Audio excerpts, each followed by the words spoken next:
Have you tried to stop drinking but haven't been successful? Or have you tried to stop drinking for a certain period but can't reach the goal you set? Well, in this video, I'm sharing 5 tips on how to stay sober. Hi, I'm Allie, and I've been sober for the last 6 years. Today, I'm sharing the top 5 ways that I stayed sober early on in my sobriety. As always, a disclaimer, I'm not a health professional or an addiction specialist. These are tips on what worked best for me and continue to help me today. If you have any trouble with substance abuse, please seek professional help. And my friend, you got this. My first tip on how to stay sober, and really, this is probably my biggest one, is have a clear mindset. And to have a clear mindset, you really need to ask yourself 2 questions. What is my goal? And what is my purpose? This was key for me in early sobriety, knowing my sobriety goal and what was the purpose of it. What was I trying to accomplish? Because when you're tempted to drink, your mind is gonna fall back to this. It's going to fall back to why you're doing this in the first place. So you need to clearly know why. For me, my purpose in sobriety was to focus and create stability in my life, because my life had previously been very chaotic. I mean, I was full of anxiety, I was experiencing extreme physical pain, I was getting over an ex. Click the link below for the full tea on my sobriety story and the breakthrough that followed.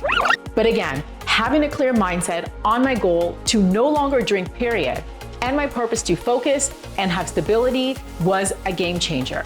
Anytime I was tempted to drink, I thought, sobriety or chaos?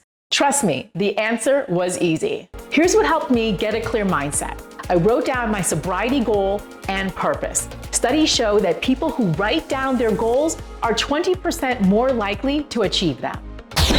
Okay, tip number 2 on how to stay sober, plan your day. Planning my day helped me set myself up for success in early sobriety. Because look, if you're making a big life change, you gotta make a plan.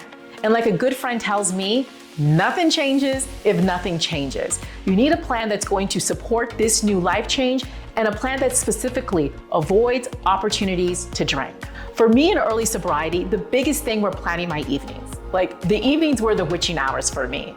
Because prior to sobriety, I would go home after work, I would make dinner, have a couple glasses of wine, and pass out. In reality, I was drinking to pass the time and numb any emotional pain that I was feeling from being lonely and didn't want to face. So in my early sobriety, I would plan my evenings in advance. I would call a friend, make my favorite meal, I would read in bed, watch a movie or a TV show, different things like that. If I felt lonely, I would get in touch with a friend, make a coffee date or a movie date, something that did not involve alcohol. And I would plan my beverages. Typically, I drink a lot of water, but if I felt the urge to drink, I would have cranberry juice or tea on hand. But the big thing was planning. Once I had something to do that I was excited about, it totally took the pressure off of drinking. Look, you may not plan your evenings or days like this forever, but in early sobriety, planning helps you from falling back into old habits. Find a system and make it work for you. Okay, tip number 3, confide in people who are supportive. This is a big one and probably one of the trickiest to navigate. Because in early sobriety, if you're like me, you probably have some anxiety on telling the people in your life that you're not drinking because you don't know how they're gonna respond. What helped me was telling just a few people that I trusted I wasn't drinking. And that was it. This was good because it made my sobriety more real to me by speaking it out loud. It was no longer a secret that I was keeping to myself. And I was able to talk about it with people who I trusted. It was also good because when I later hung out with these folks, they knew the deal. I wasn't drinking, so it wasn't awkward and I wasn't anxious about it. All right, tip number 4 in ways to help you stay sober, especially in early sobriety, is avoid risky situations. This is a tough one, and I'm gonna cut right to the chase. To help yourself stay sober, it's important to avoid risky situations that may not support your sobriety. For example, in my early sobriety, I didn't go out for drinks with the girls or coworkers, bottomless mimosas at brunch, or even situations where there was casual drinking. Now, there's nothing wrong with these things. These things can be super fun. But for me, it wasn't good for me to be in those situations. For one, there was temptation. And 2, not everyone knew I wasn't drinking, and I wasn't ready to share with everyone. I know this is a super hard one because many people feel like sobriety means you can no longer have fun or hang out like you used to. And it's ironic because as soon as I stopped drinking, all these invites came through. So if you're struggling with this tip, remember, there's always going to be another party and get together. You're not going to miss these things forever.